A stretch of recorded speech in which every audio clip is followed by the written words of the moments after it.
So I got everything hooked up. I found a way to tap off the power on the inside. It's actually pretty easy, but I got outsmarted by a friggin' vacuum.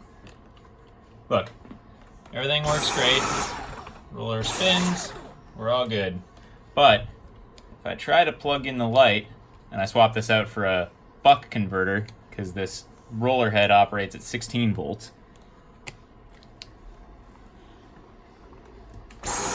Light bar doesn't work, and neither does the roller head. I got outsmarted by a friggin' vacuum.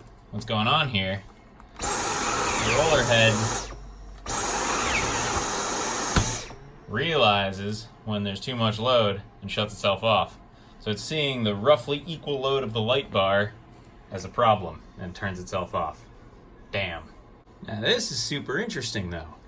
If I plug in the light bar after this is rolling, not only does it work, we see it behave a little differently too.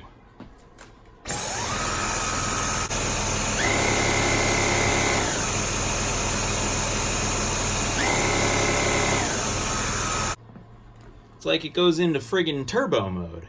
I think what's happening is, when this encounters an obstacle, if the obstacle isn't too bad and doesn't stall it out too much, the brush will get extra power to rotate a little bit faster. I think it's upping the voltage on here.